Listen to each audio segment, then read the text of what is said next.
Sarah Kendzior, the author of the bestsellers The View from Flyover Country and Hiding in Plain Sight, and the upcoming book They Knew, out in 2022. I'm Andrea Chalupa, a journalist and filmmaker, and the writer and producer of the journalistic thriller Mr. Jones, about Stalin's genocide famine in Ukraine. And this is Gaslit Nation, a podcast covering corruption in the United States and rising autocracy around the world. And so every week for our Patreon subscribers, we do a bonus episode. This week, in addition to answering the questions that our Patreon subscribers and listeners have sent in, we are going to be discussing what's happening to Twitter, the new leadership, the new policies, and how they may lead to a suppression of free speech and the spirit of critical inquiry. And in particular, we're going to be talking about billionaire Republican Paul Singer's control over Twitter and his very dark political history. So to listen to that and to our entire backlog of 3 years of weekly bonus episodes, join on Patreon today. I hope to God that Trump is forever banned from Twitter and that ban remains in effect under this new leadership, because I'm enjoying the break. See, I want him banned for future purposes, but I actually want all his old tweets back because they're evidence. They're evidence that he pre-planned the coup. They're evidence of other crimes that he confessed to on Twitter. Like, it was a historical record. I think we talked about this before, and like banning him, banning Stone, banning Flynn. I think they just should have put a moratorium on them. Like, you can make no future tweets, but let's leave the record. But anyway. Oh yeah, absolutely. We've got a lot to talk about today, and you had some stuff. All right, including making art, a reminder how important it is to make art. Art is an oxygen mask. It changes our energy. It helps inspire us and keeps us engaged. And that is why the Make Art Challenge, or whatever you want to call it, is ongoing, where we ask our listeners, our artist listeners, to submit songs they've created for our consumption here on the show. And as you heard at the start of this show, the song was Precision Grooming by Scary Hours.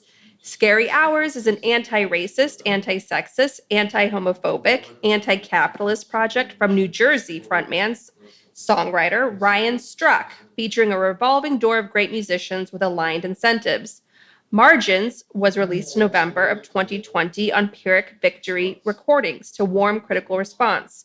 Scary Hours is gearing up for its next release, a full-length, which will be formally announced in detail in early 2022.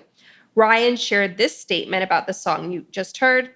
The lyrics for Precision Grooming were based on a quote from the works of Carter G. Woodson. When you control a man's thinking, you do not have to worry about his actions. You do not have to tell him not to stand here or go yonder. He will find his, quote, proper place and will stay in it. That is very true. We recognize that the entire criminal justice system has been designed by and for the elite white capitalist class, while working class and marginalized communities are groomed to remain powerless. This is, again, from the statement on Precision Grooming, this song by Ryan Struck. Civil disobedience is curtailed by maintaining the American laborer's status as an economic hostage. This song was written in response to the Chauvin trial, but we have sadly found it to be even more relevant in the wake of the Rittenhouse verdict. Kyle Rittenhouse is a white supremacist and a fucking class traitor, and so are the judge and jury who let him walk. Artwork for the single is by John Steinheimer and shows Chauvin's eyes behind a Klan hood and the Capitol building adorned with guard towers overlooking a chain gang and rows of suburban homes. It was so poignant that we didn't want to just let it rot online somewhere, so we're using the 7 release as a platform to showcase the piece, which you can order through our Bandcamp. All profits from any merch sales will be donated to the ACLU. So we'll post that Bandcamp link along with the show notes for this episode on our Patreon page. You can also find Scary Hours on Twitter and Instagram at Scary Hours NJ, at Scary Hours NJ. And that brings us to, perfectly enough, the verdict in Georgia and the Ahmad Aubry case. We want to touch quickly on the trial of the 3 white men who were found guilty in the Deep South by a mostly white jury. A powerful summary of the case was provided on PBS NewsHour by Jonathan Capehart. We'll play that now. It's a celebration because it so rarely happens. I mean, in this case, as you just talked about, 2 prosecutors opted not to arrest these guys, opted not to press charges. These were the people initially presented with the case who thought, nothing to see here. Right. And one of those prosecutors was indicted for, not doing her job. This was going the way of basically every lynching that has happened anywhere in America, certainly pre and during civil rights, where what happened to Ahmad Arbery would happen. The people who did it would get away with it. If they were arrested and put on trial, they would be found not guilty in a matter of minutes. In this case, the 2 prosecutors opted not to do anything, and so they had to go all the way to Atlanta to get this prosecutor, Linda Dunikowski, who did such a superb job by relying on the facts. There's a lot being made of the fact that she didn't make race a huge part of her case. She didn't need to. She put her trust in the facts, and she put her trust in the jury. And a lot of African Americans, myself included, although compared to the Rittenhouse case, I had a lot more faith in what would happen in the Arbery case. But for a lot of African Americans to put their fate, even though we're not on trial, but we could, one of our loved ones could have been Ahmaud Arbery. To put our fate in the hands of 11 white people in the Deep South, given the history of this particular case, is a lot to ask for. And the fact that we got guilty verdicts for all 3, yes, it's worthy of a celebration. It is relief. I agree with David. If they had been found not guilty, we would be having a completely different conversation right now. But we still need to have these conversations, because what we're talking about right now, there are a lot of people around this country who consider what we're talking about critical race theory. Right. When all we're trying to say is look, there's a reason why people... There's a history here and a legacy here. Exactly, and there's a reason why the Arbery case was followed so closely, and why you had those black ministers in the gallery with the family. But you won't understand that if you don't take the time out to learn the history, to allow your children to learn the history. Once again, history matters. History is how we got here. Critical race theory, the largely college and graduate level study of how our country's legal system, which literally inspired and informed the Nazis, upholds the abuse of power and inherent violence of white supremacy. Of course, critical race theory is extremely useful and important for understanding today's headlines in America. The Nazis based some of their laws and legal arguments on the Jim Crow South. The American South out-Nazied the Nazis. How can you not want to know that? History holds up a mirror that many people refuse to look into because they're continuing to enforce and strengthen that power system, as we're seeing with the voter suppression laws sweeping our country and the far-right ideologues on the Supreme Court, which has been packed by outspoken racist Donald J. Trump, whose father was arrested at a KKK rally, and who allegedly kept a book of Hitler's speeches by his bed. And that shows in how he incited violence in the lead up to and at the rally on January 6th that turned into a violent coup attempt to overthrow our democracy. Latest reporting is out from The Guardian that Trump called his war room, Steve Bannon's war room, at the Willard Hotel several times the eve of the coup, January 5th, demanding that they stop the election. So once again, that was not a spontaneous white mob. That was centrally coordinated. That was a violent attempt by the Trump family to overthrow our democracy and install themselves in a dictatorship. And if people do not get arrested who centrally coordinated that coup, and we mean the people within the Trump family and people who work directly for them and with them, then this will happen again and they will get away with it next time, meaning they will be successful. So DOJ needs to wake up, and people excusing the DOJ need to just study authoritarian history genuinely and talk to people who are on the front lines of fighting authoritarianism in countries like Russia and Belarus for a real education. All right. So since we just had Thanksgiving in America, a holiday that whitewashes the genocide of Native Americans, a genocide that was so brutal and widespread that it changed the global climate. According to a report from the University College London, the original tribe that saved the lives of the Pilgrims in 1621, 400 years ago, the Wampanoag tribe, they now say they regret it, considering they were repaid for their kindness with disease, genocide, their land stolen, and their population decimated. Thanksgiving itself was a holiday born on the mythology of the Pilgrims, but with an emphasis on gratitude to God. It started as a Northern Yankee Christian celebration. The campaign to make Thanksgiving a national holiday was driven by a woman magazine editor, Sarah Josepha Hale. She used her magazine to publish editorials for well over a dozen years, arguing that Thanksgiving should be a national holiday. And at the center of the movement was the pumpkin pie, an anti-slavery symbol that was the critical race theory of its day. From USA Today, quote, "There are these New England abolitionists writing saccharine sweet stories about pumpkins," said historian Cindy Ott, author of Pumpkin, The Curious History of an American Icon. They very consciously saw these pumpkin farms in contrast to the immoral plantation economy and plantation farms in the South. They very specifically and explicitly compare those two landscapes. End quote. In the mid-19th century, and I'm still reading from USA Today, according to Ott, eating pumpkins was a matter of identity politics. And much the same could be said of Thanksgiving itself. When Abraham Lincoln declared a day of Thanksgiving on the last Thursday of November in 1863, it was the culmination of a long pro-Thanksgiving campaign by abolitionist, pumpkin lover, and home economics icon Sarah Josepha Hale. Lincoln framed it as a call to, quote, "heal the wounds of the nation and restore it." And the declaration became an annual tradition for American presidents, end quote. So now Thanksgiving, of course, is a major holiday celebrated nationwide where you're forced to come together as a family and as politely as possible explain critical race theory to your racist uncle. The abolitionist streak in the tradition of Thanksgiving prevails. If Fox News finds that out, they're going to cancel Thanksgiving. Pumpkin pie will officially be canceled. Tucker Carlson will smash a pumpkin live on air with his giant forehead. I would very much look forward to that. So that is why I brought this up, to see if we can troll Fox News into leading an anti-pumpkin pie campaign. They can borrow the pumpkin cannon that we fired at Pumpkin Land in Missouri. But yes. Oh, dear Lord. I love that thing.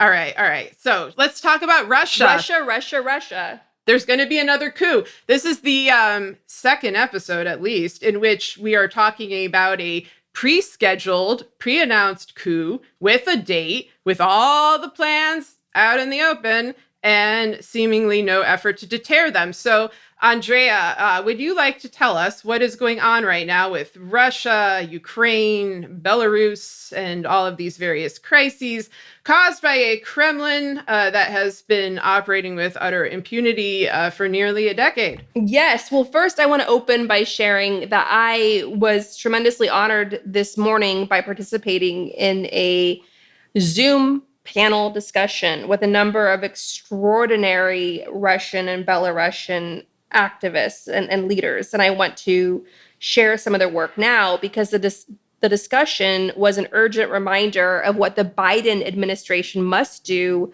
in order to stand up to Putin effectively and save lives. Like these activists who are putting their lives and their families' lives on the front lines, fighting for democracy in Russia and Belarus. Like they are the ones that we need to be taking leadership from now. So I'm going to share a short overview of their bios, their urgent plea to leaders of the world, and then that will bring us into the latest ongoing and escalating aggression by the Kremlin against Ukraine and why it matters to all of us.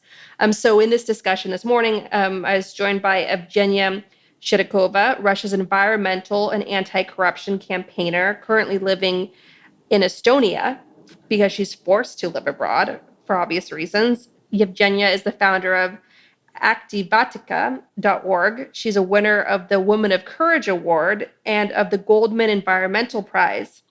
Also in the discussion was Nadia Zelenkova, co-owner of the digital agency Partner in Y Gallery of Contemporary Arts in Belarus, a democratic activist currently living abroad, and the wife of political prisoner Alexander Vasilevich. Also, Tatiana Yankelevich Bonner, the daughter of the dissidents Yelena Bonner and Andrei Sakharov. Sakharov, of course, is the famous Soviet dissident, the Nobel Prize, Peace Prize winner. Their daughter was on this discussion as well, and she's an independent researcher affiliated with the Davis Center for Russian and Eurasian Studies at Harvard University.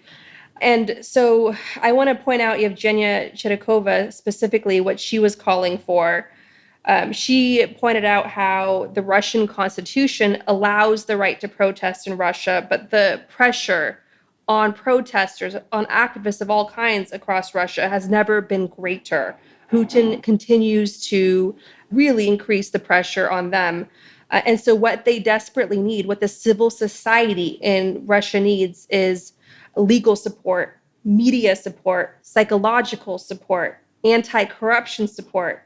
And she said, help activists from Russia and Belarus immigrate and resettle safely abroad so they can continue their work for human rights with safety guarantees and securely. She said it is the grassroots activists who will preserve an organization for after Russia collapses. So that was really interesting. And that is incredibly true because Russia is headed towards collapse under Putin. It's inevitable given how he's running that country, the level of staggering income inequality and corruption. It's not sustainable. She also called on the West to unite in sanctioning Nord Stream 2, stop collaborating with Russia. Sanctions now against Nord Stream 2. It's a disaster for human rights in Russia, that whole project. Or Nord Stream 2 is something we talk a lot about on this show. It is a pipeline from Russia to Germany that connects them directly. So Russia can transport its gas directly to Germany, bypassing Ukraine. So Ukraine loses out on much needed transit revenue. And what it does is it increases Germany's dependence on Russian gas, which Russia is currently using as a leverage, as energy warfare against not just Germany, but the EU. Because right now, Russia is limiting the gas supply to the EU, which is driving up gas prices. Why would Russia do such a thing? Because it's a terrorist state. So why the hell is the West further entrenching its dependence and collaboration with Russia? It's suicidal, really. And what you're doing is you're endangering the lives of brave Russian activists like Evgenia. And she also stressed the importance of Navalny, who, of course, is in prison, a political prisoner on trumped-up charges. Navalny, she said, gets credit for electrifying a grassroots movement across Russia and bringing a lot of new activists into that movement, and that he created a grassroots structure that must be preserved. So Navalny must be kept alive. All of this is extremely important because, as we're going to go through today, Putin's aggression is increasing. He has over 100,000 Russian troops on Ukraine's borders that are being mobilized right now. And you have movement of heavy artillery and other machinery of war. That all that Ukraine's military and other experts are seeing is that it looks like Putin is preparing to significantly escalate his invasion of Ukraine, probably in January, February. And if Ukraine falls, you're going to have a major humanitarian crisis right on the border with the European Union, which is going to add to the already massive humanitarian crisis from the Middle East and Northern Africa, which is already creating great strain and pressure on the EU and elsewhere. And so to avoid all that, obviously, something has to be done. And so there is talk that maybe Putin is doing his usual war saber rattling, waving a gun around in the air, like the ridiculous terrorist that he is, trying to freak people out, to try to force the Biden administration into another summit by the end of this year. And obviously, what does the Biden administration do? Do you cave to the demands of an actual terrorist? Do you give Putin the summit he so craves? Why would Putin do all this just for a summit? Because it humiliates the West. It shows the world that Putin is powerful, that Putin can get away with all this aggression. And it shows Russians held captive back home how unstoppable and inevitable Putin is. Look at him next to the president of the United States on a global stage. All dictators crave that legitimacy. All dictators crave that global stage. It may come sooner. One thing that, I wanted to ask your opinion about, and just that the president of Ukraine, Vladimir Zelensky, said last Friday, this is from the Washington Post, that a group of Russians and Ukrainians were planning to attempt a coup in Ukraine next month, meaning the month of December, and that the plotters have tried to enlist the help of the country's richest man, Rinat Akhmedov. Akhmedov, by the way, is a Manafort crony, like many of the wealthiest men in Ukraine. He is not to be mistaken with Rinat Akhmetshin, who was also a Manafort crony and a Kilimnik crony, but was at the Trump Tower meeting. Akhmetov is the one not at the Trump Tower meeting. This is like those logic puzzles that you do as a kid where you have to cross off each item. But anyway, so Zelensky gave this press conference. He described it as a, quote, press marathon for local and international media. And he says he has audio recordings obtained by Ukraine's security services that caught the plotters discussing the plans and mentioned Akhmedov by name. He says Akhmedov was not involved in the purported coup plot. He did not add additional details. He did not, to my knowledge, release the tapes. Then to get to what you were just saying, the Washington Post asked Biden about this, and they say, speaking in Nantucket, Massachusetts, President Biden told reporters that he would, quote, in all probability, have talks with Zelensky and Russian President Vladimir Putin over the deepening tensions. So yes, exactly what you were saying. Putin is going to possibly get this summit, certainly get attention, certainly, show his prowess and show strength, which will resonate on a domestic level. But for the love of God, I mean, like, how long is the U.S. going to cower to this? And again, as we always have to add this caveat, which should be obvious given the nature of our show, but we do not want war. We're trying to avoid military buildups. We try to avoid military action in every situation. We also do not like our country to be hijacked by mafia states. We do not like seeing other countries, which are already struggling with corruption issues, much like the US is, like Ukraine, being hijacked by mafia states as well, in a much more direct way at their actual borders with actual troops. So anyway, I just wanted to let everyone know what was up, and that the other coup, this is the Ukraine coup. I know there's a lot of coups to keep track of these days. Maybe, scheduled for the month of December 2021, bringing this wonderful, wonderful year to a close. What are your thoughts? My thoughts are that I cannot believe I participated in this small panel discussion with all these remarkable, fearless women on this call that are making such great sacrifices. And there are just 15, 18 people there. And I just kept thinking, like, you have all the solutions. The world should be looking to you for leadership. So please, Biden administration, Antony Blinken, Jake Sullivan, stop hurting yourselves and stop hurting our national security and the security of all these extraordinarily brave independent journalists and anti-corruption reformers who have risked and sacrificed so much. Listen to Russian civil society. Take leadership from Russian civil society on how to counter Putin. They know him better than you. They're doing the Lord's work for the rest of us in confronting him and confronting his corruption. They are literally putting their lives on the line to do this. The whole TikTok generation of kids across Russia, they're the ones who are out there on the street getting dragged by these sadist cops and being disappeared. And so I think it's extremely important for us to listen to Russian civil society, and it's very simple. They've been very clear. Sanction Nord Stream 2. Like everyone, like the U.S. Congress, the Biden administration, sanction the hell out of Nord Stream 2. It doesn't matter that it's already been built, because that was the justification that Biden gave, saying that what's the point in sanctioning it? It's already been built. It's built under Trump. It doesn't matter. Sanction it now with every lever of sanction power you have, so it becomes totally inoperable. I know the Biden administration is going to say, well, what about Germany? We don't want to step on Germany's toes. Germany is pulling another George W. Bush Iraq invasion with this, all right? Just like the U.S. has made some cataclysmic mistakes in its foreign policy, Germany is doing the same here, And so you must stand up to it, just like countries should have stood up more to Bush with his based on lies and inhumane Iraq invasion, okay? When you see your friend trying to drive drunk, what do? You stop them and take the keys. Do the right thing. If Germany cannot do it, you need to help them do it. So the US must lead on this and sanction Nord Stream 2. That is coming from Russian civil society, okay? Then you must fund through grants. And this needs all the support it can get, like programs like USAID and all sorts of programs.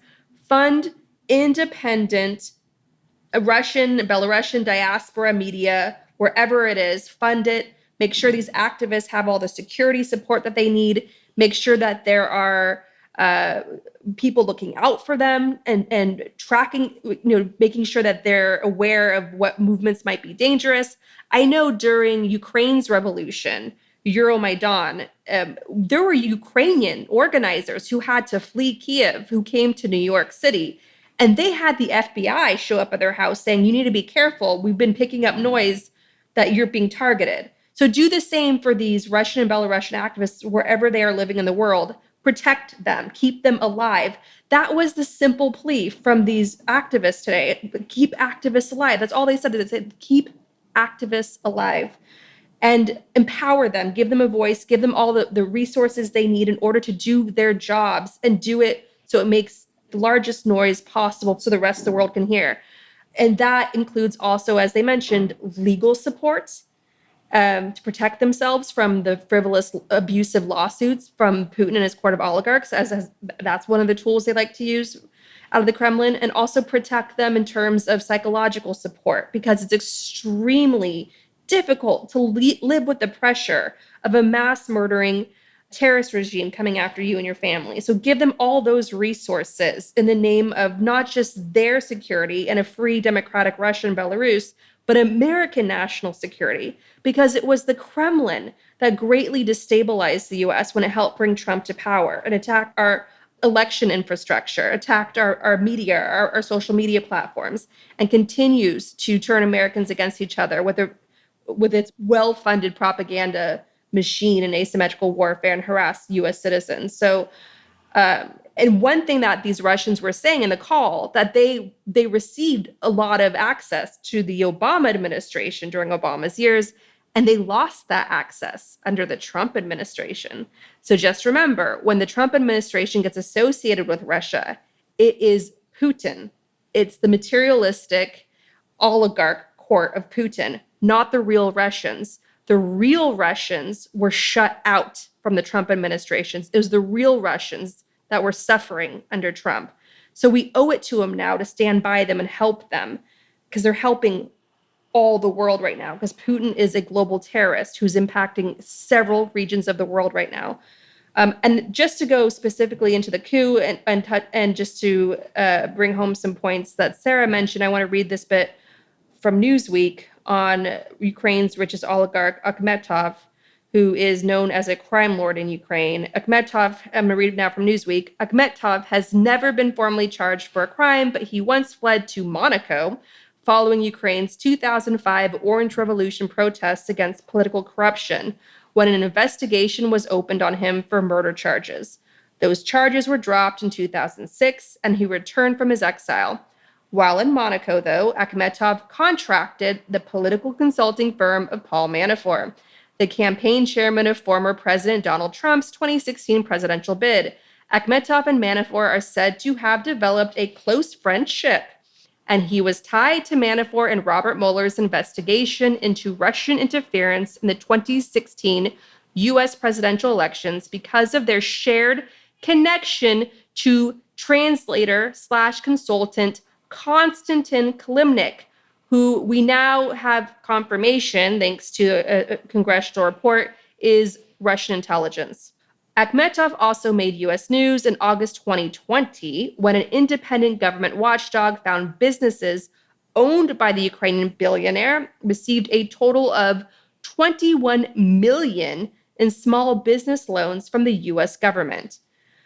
All right, so the other thing we need to do, the Biden administration must do and Congress must do to counter Putin's aggression, is to clean up our own corruption.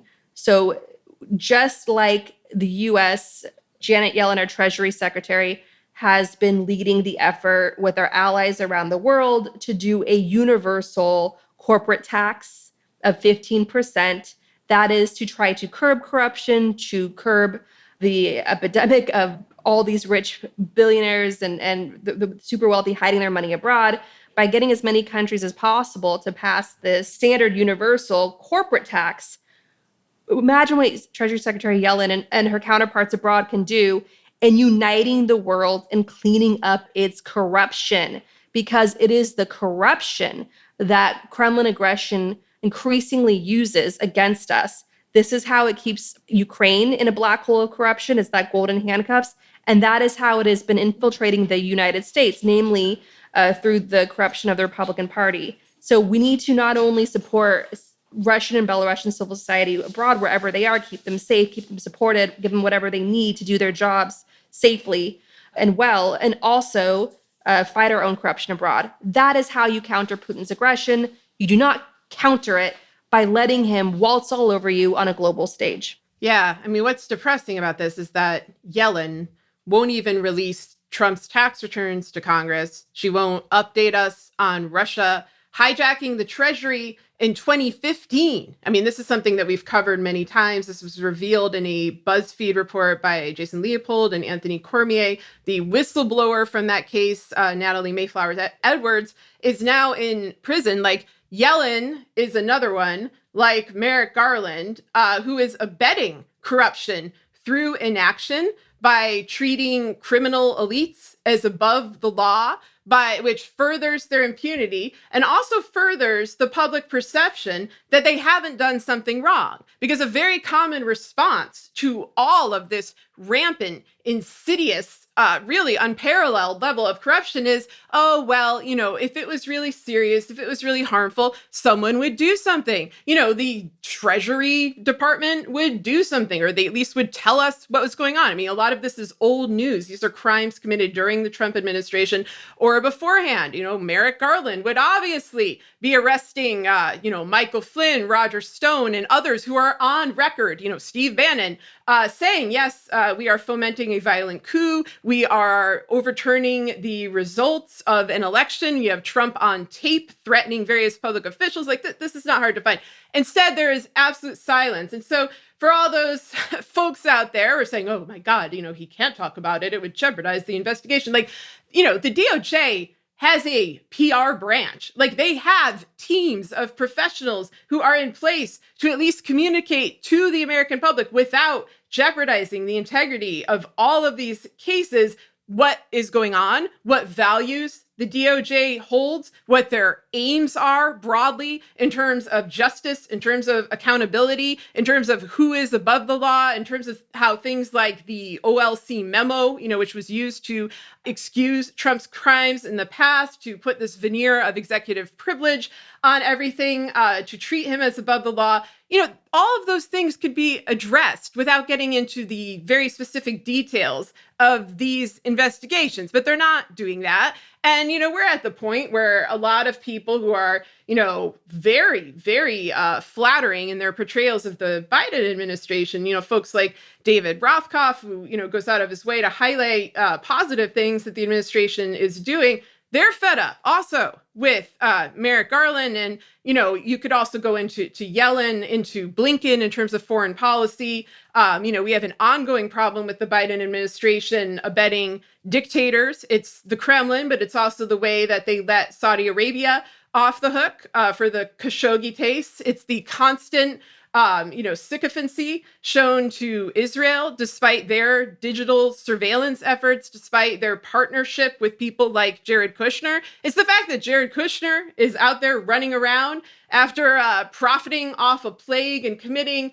just a massive, massive list of illegal offenses. Like, in my book, Hiding in Plain Sight, which I wrote in 2019, I simply listed the ones that he had committed in office, the crimes he'd committed in office. And that was, around June 2019.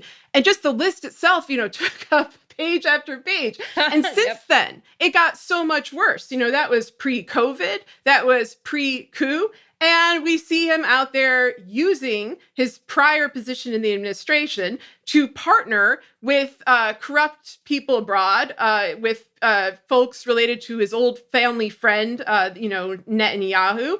And, what I predicted he would do, like they're not outright saying this, but, this is someone who had no respect for national security, no respect for protocol, who lied constantly on his security clearance forms, along with Ivanka. And my prediction was always, Kushner is going to use intelligence, classified information, networks, access, etc., to enhance his personal wealth and to bring back the dynastic kleptocracy that Trump was creating while he was in office through blackmail, bribes, threats, incentives, etc.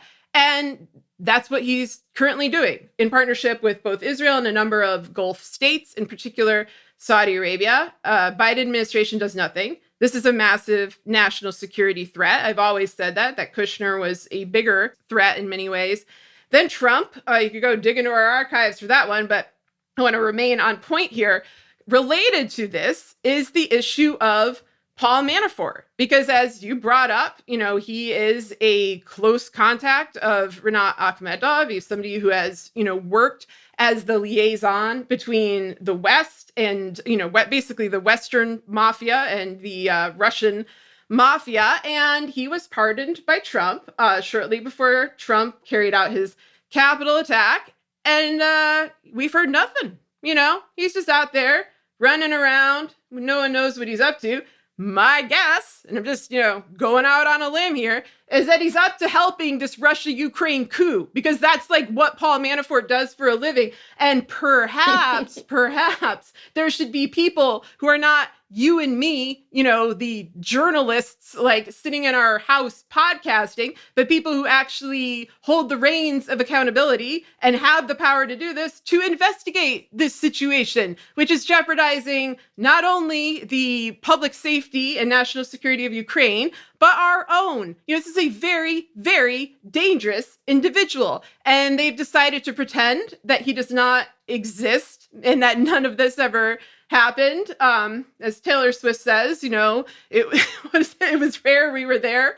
We know it all too well over 5 years. This is what happens after 5 years of coverage. You end up with these references. But anyway, what do you know about this? What's Paul Manafort up to? You got any ideas? Any insights? I know that he's an incredibly serious person, despite his ostrich jacket.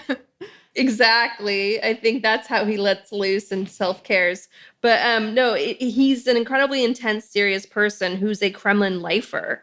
And this is easy money for him. He's in the family. The fact that Paul Manafort could take a bunch of money from Deripaska, the Russian oligarch that won the aluminum wars in the car bomb 90s of 1990s of Russia, where there's an actual body count.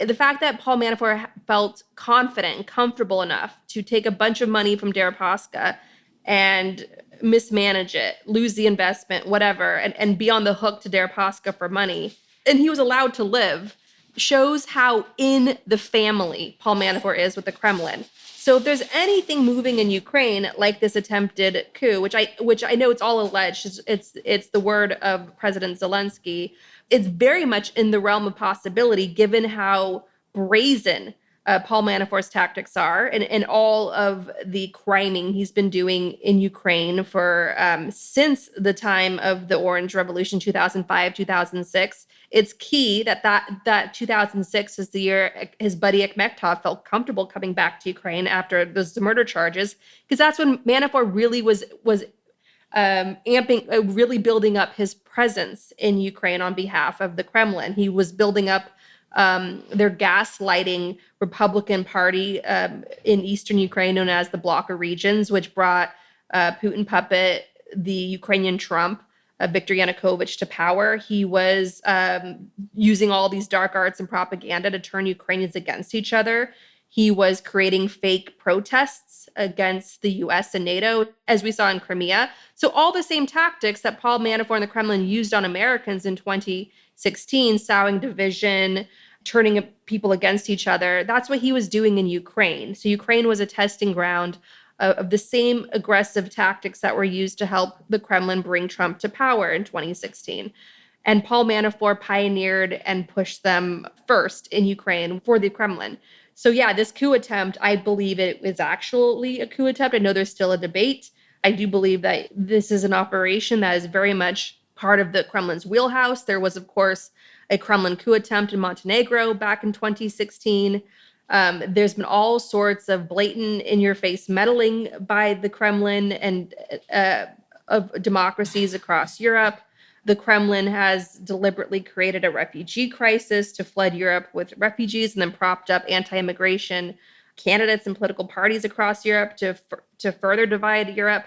Right now, the Kremlin is being extraordinarily brazen by working with Belarus to fly a bunch of desperate refugees from Syria and Iraq and elsewhere to Belarus with the promise that they can enter the European Union that way. That is significant and ongoing. And the reason why is because Poland is right now under a Trumpian government that's openly xenophobic and anti-immigrant. And so by Belarus and the Kremlin putting all of these desperate refugees right on Poland's border, that is creating a humanitarian crisis, number one.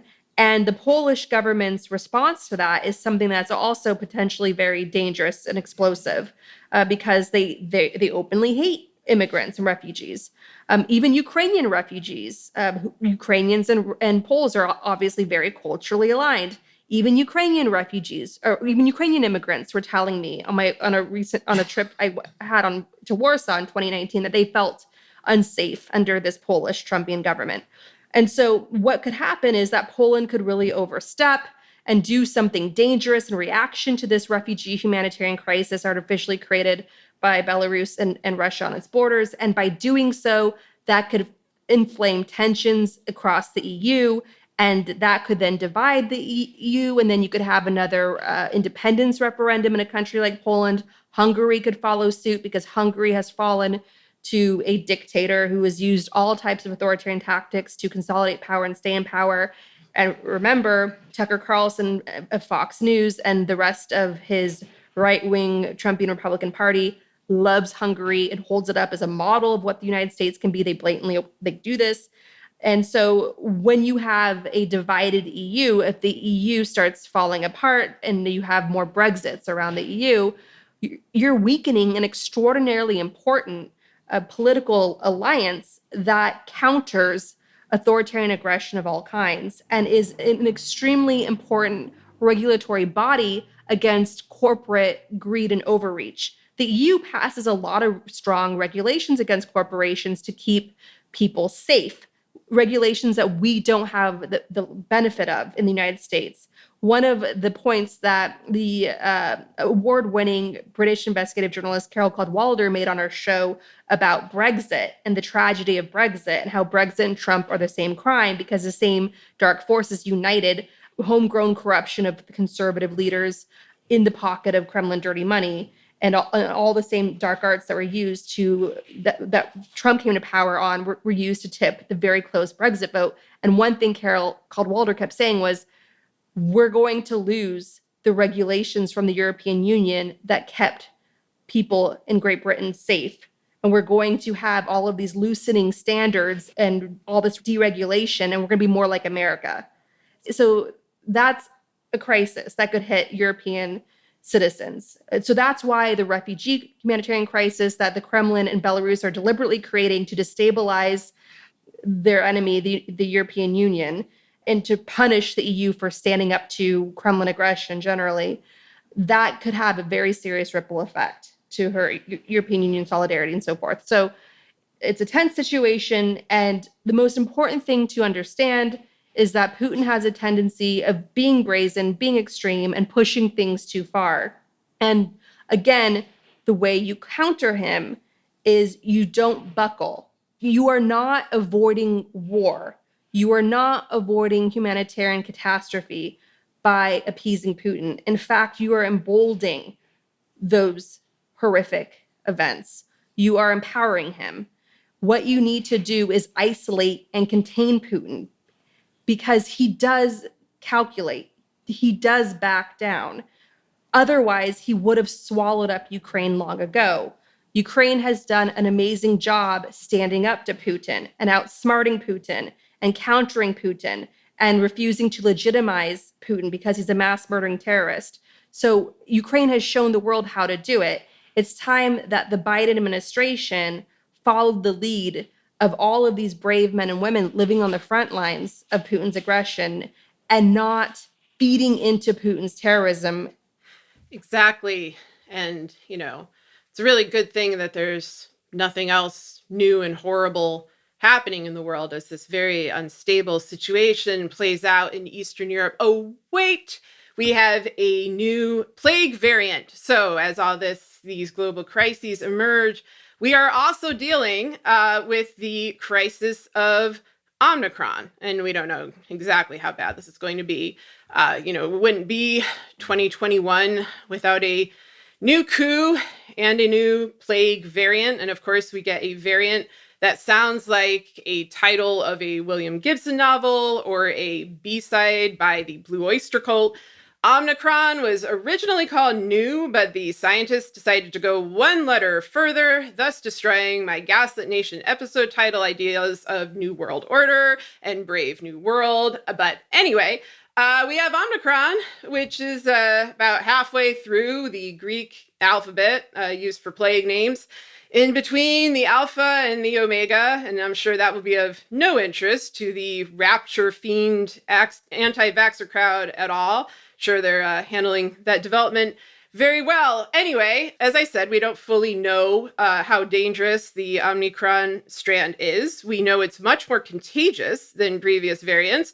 We do not know whether it is more lethal. I think the world is going to find out one way or the other in a few weeks. You should be checking with epidemiologists and scientists about this, by the way, not us. I'm a doctor in the Ross Geller sense. I'm an anthropologist with no particular medical scientific expertise. So please seek out actual medical doctors, medical scientists, because I'm not going to pretend to be. But what we can comment on here in Gaslit Nation and have been is the politics of the plague. And so one thing that is clear about Omicron is that it emerged largely due to the refusal of Big Pharma to make the COVID vaccine free and accessible outside of wealthy states and Western states. That is the nexus of the crisis, the origin of the storm. Variants are much more likely to form when there is a low rate of vaccination.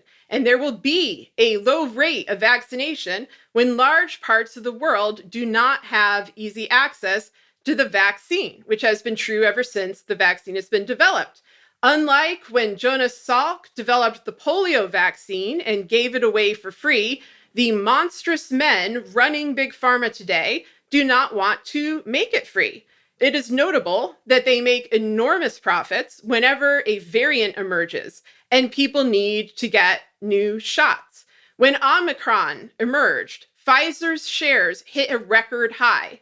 And there have been a lot of lies and a lot of bad theories about COVID and about the vaccine coming from the anti-vaccine crowd, but they are not lying about the baseline greed of Big Pharma CEOs and how these CEOs view mass infection as good for their profit margins. And this is not new. This is not limited to COVID. We've seen this in other cases, the most notorious of which is the Sackler family, the opiate peddling Sackler family, granted permanent criminal immunity. And that abhorrent behavior of these corporations has contributed to the distrust of vaccines. Big Pharma's greed bolsters the anti-vaxxers' suspicion of the COVID vaccine, which in turn makes them not want to get it, which in turn causes new variants to form among unvaccinated folks, which in turn helps greedy Big Pharma CEOs. So perversely, they end up getting even more money from the people that they've alienated. So this entire cycle is grotesque. And so one of the worst Big Pharma CEOs is Albert Bourla, the head of Pfizer, who is also a friend of multiple time indicted former Prime Minister of Israel, Benjamin Netanyahu. In 2020, Bourla spoke to Netanyahu on the phone up to 30 times per day in the beginning of the COVID crisis. This kind of cronyism is why Israel and other wealthy countries, including the United States and most of Western Europe, were already getting booster shots when other parts of the world were struggling to get even basic vaccination. These CEOs do not believe in vaccine equity. And today, the Financial Times has an explosive expose on this, which I recommend you read. I'm going to put a link to it in the show notes. I'm going to read a little bit about it now. This is the real story of what Bourla was doing last year while he was lauded and people were tagging themselves Team Pfizer and also all this weird shit on Twitter. It says, by email, text, or phone, global leaders have pleaded with Bourla for orders, in some case hoping that it may rescue their political careers. Facing an election battle he eventually lost, former Israeli Prime Minister Benjamin Netanyahu topped the list, calling Bourla 30 times. While Western politicians rubbed shoulders with Bourla, leaders in many poorer countries were becoming exasperated as the virus ripped through their unvaccinated populations. Strive Masayiwa, the Zimbabwean billionaire who coordinates the African Union's vaccine team, says they were, quote, left treading water until we were drowning. Late last year, he persuaded Pfizer to supply an initial 2 million doses to help vaccinate some of the estimated 5 million healthcare workers in Africa. He eagerly awaited a draft contract. They kept saying, next week. Then we got to April, he says. In May, he watched as the European Union struck a huge contract for up to 1.8 billion doses. Infuriated, Masayiwa wrote a, quote, very heavily worded protest to Bourla in which he asked what was causing the delay. They eventually received some doses from an initiative run by the Biden administration. So again, you're seeing that Pfizer had the capacity to vaccinate the world. You know, healthcare officials from across the world have been saying this. It's not just Pfizer, it's also Moderna, it's these other companies as well. And of course, vaccinating everybody and doing it quickly helps prevent the spread of this variant, which gets us out of this unbelievable existential hellhole, or at least one of them, we still have climate change, that we've been in since 2019. And so you'd think, you know, given that the Biden administration is the one left dealing with this wreckage, which Trump, of course, you know, helped spread through his amazing COVID team of his daughter, his son-in-law, Michael Caputo, other assorted felons, Steve Mnuchin. I mean, you know, people with no medical expertise who wanted to make a profit off of mass death. That's who was on the American COVID Dream Team. That's who created a lot of this mess, leaving it for Biden to clean it up. Biden has been handling the situation by basically talking out of both sides of his mouth, along with the rest of the administration. So we have another explosive expose on this. This one is from In These Times. Biden is saying he is fighting for a patent waiver, meaning that other countries will be able to produce the vaccine and not have to rely on buying it at prices they cannot afford from Pfizer or Moderna or other big corporations. In reality, according to Sarah Lazare, who wrote this article, that is not the case. So I'm going to quote a little from this. So Biden gave this announcement saying, I call on the nations gathering next week for the World Trade Organization ministerial meeting to meet the U.S. challenge to waive intellectual property protections for COVID vaccines so these vaccines can be manufactured globally. I endorsed this position in April. This news today reiterates the importance of moving on this quickly. This is after he heard the Omicron news. And then In These Times goes on to say, however, this public statement, which garnered numerous headlines, stands in stark contrast with what the Biden administration did or did not do behind closed doors at the WTO on November 29th. Describes that there's this informal meeting of the trade-related aspects of Intellectual Property Rights Council, the TRIPS Council, the body that determines global intellectual property rules. The U.S. declined to take robust action to approve an intellectual property waiver and merely referred back to the remarks that Biden made on November 26th. While the Biden administration has publicly declared support for an intellectual property waiver of some kind, it has not specified whether it supports the specific proposal put forward by South Africa and India in October 2020, nor has it clarified what changes it would like to see. The effect global health activists charge has been a slowing down of negotiations in a context where any delay means more lives lost. Instead, these activists say the US could be using its power at the WTO to pressure its allies to stop blocking discussions and call a General Council meeting to pass a waiver.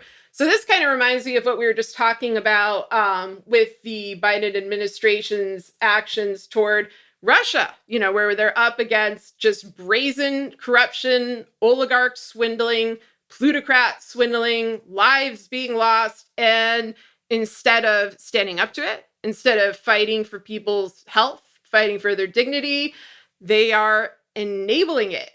As a result of Omicron, there have been a number of travel bans, including on a number of African countries that do not have any Omicron cases yet. I should say we're recording this on Tuesday morning. Meanwhile, European countries that do have Omicron cases have not been put on the travel ban list. And, Omicron was discovered in South Africa because they have a good and honest scientific community that was capable of detecting the variant and decided to tell the world about it, which is exactly what they should be doing. And they are basically being punished for their honesty and for their expertise, which is the opposite of what should be happening. There's a quote here. This is from Al Jazeera. We'll put all these articles in our show notes on Patreon, by the way.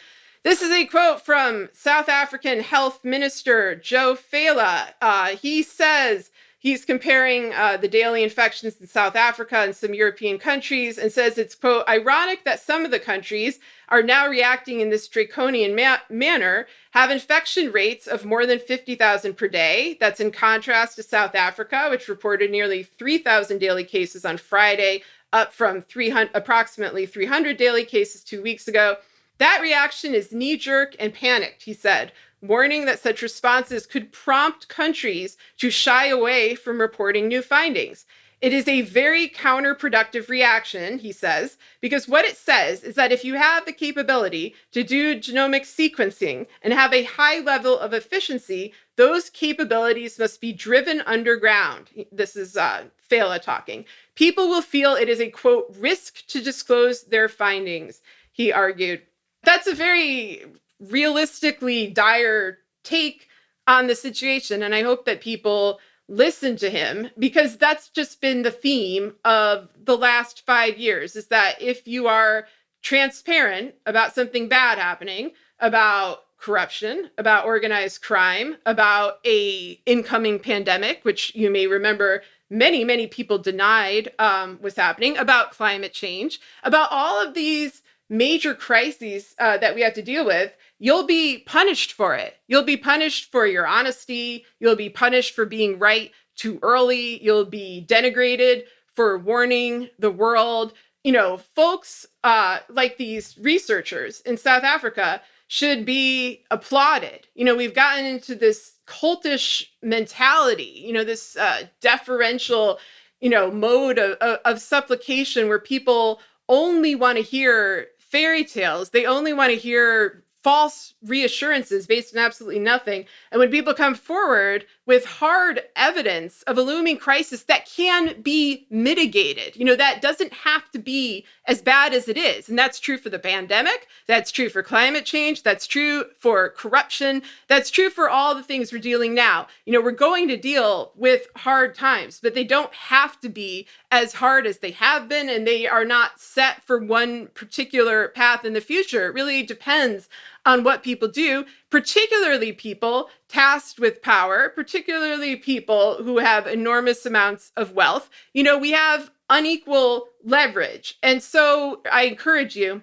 to support those who speak out about these fledgling crises before they become full-fledged crises. If we had been doing that as a global society from the beginning, we would have avoided many of the disasters of the last 20 years. And of course, we have numerous examples of folks speaking out, people in power hearing them loud and clear and making a concerted effort to shut them up or drown them out or end the subject altogether. that is not going to work. The crisis will always come back to haunt you. You can try to bury it underground, but it will reemerge and it will grow and it will be worse. So a lot of lessons there in that respect.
Our discussion continues, and you can get access to that by signing up on our Patreon at the Truth Teller level or higher. We want to encourage you to donate to your local food bank, which is experiencing a spike in demand. We also encourage you to donate to Oil Change International, an advocacy group supported with a generous donation from the Greta Thunberg Foundation that exposes the true cost of fossil fuels and facilitates the ongoing transition to clean energy.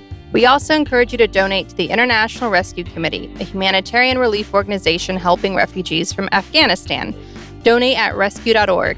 And if you want to help critically endangered orangutans already under pressure from the palm oil industry, donate to the Orangutan Project at theorangutanproject.org. Gaslit Nation is produced by Sarah Kenzier and Andrea Chalupa. If you like what we do, leave us a review on iTunes. It helps us reach more listeners. And check out our Patreon. It keeps us going. You can also subscribe to us on YouTube. Our production managers are Nicholas Torres and Carlin Daigle. Our episodes are edited by Nicholas Torres, and our Patreon exclusive content is edited by Carlin Daigle. Original music in Gaslit Nation is produced by David Whitehead, Martin Vissenberg, Nick Farr, Damian Arriaga, and Carlin Daigle. Our logo design was donated to us by Hamish Smith of the New York-based firm Order. Thank you so much, Hamish. Gaslit Nation would like to thank our supporters at the producer level on Patreon and higher. Chick Quinn, Lily Wachowski, Megan McGurney, Sean Rubin, Todd S. Pearlstein, Pat, Kenny Main, John Schoenthaler, Frank Jaquette, Jill Ferran, Larry Gasson, Erica Moore, Nico Phillips, Karen A. Deal. Where are we? You skipped Karen and then you went to Nico. You do Brian. Brian E. Castor, Lex Reed, Andrea Scalzo, Andrea, Melessia Howland, Karen Heisler, Ann Bertino, T.R. Dunstan, John Millett, David East, Shannon Nacy, Ida, Chris Fellow, Ben Wheaton, Joseph Mara Jr., Rich Holcomb, Thomas Scheibe, Kelsey Malsom, Julie Matthews, Meganopolis, Mark, Matthew Womack, Silas Frank, Sean Berg, Kristen Custer, Tracy Ash, Benjamin Galuza, Kai Gillis, Sharon Hattrick, Irv Robinson, Keith Galtshock, William Barry Reeves, Richard Smith, Emmy, Kevin Gannon, Yvonne Hugh, Mike Christensen, Sandra Culnins, Katie Masuris, John Laughlin, Jeff Thompson, James D. Leonard, Leo Chalupa, Carol Golstad, Michael Wooldridge, Crimer No Criming, Jason Benke, Joe Darcy, Ann Marshall, Jeremy Lewis, Jill Newman, Trigve, Christine M., D.L. Singfield, Nicole Spear, congratulations. Boulder City Council elect Brian DeHuden. To Juden, to Huden. Someday Brian will come and correct us once and for all. He wrote us. It's Brian to Juden. It is to Juden. Okay, that's what it, all right. I'm gonna say it again. He gets extra for putting up with all of this. Brian to Juden, Christy Vitale, Maureen Murphy, Michelle Dash, Jans Alstrup Rasmussen, Victoria Olson, Alabama, ZW, Lisa LaFlame, Jason Bainbridge, Sarah Gray, Mike Tripico, Diana Gallagher, John Ripley, Ethan Mann, Pierre Yitzma, David Porter, Kate Cotton, Kim Mellon, Leah Campbell, Lynn Schneider, Jared Lombardo, Karen Humphreys, Eric Kaplan, Sonia Bogdanovic, Tanya Chalupa, and Seth Just Sour. Thank you all for your support of the show. We could not make Gaslit Nation without you. Thank you.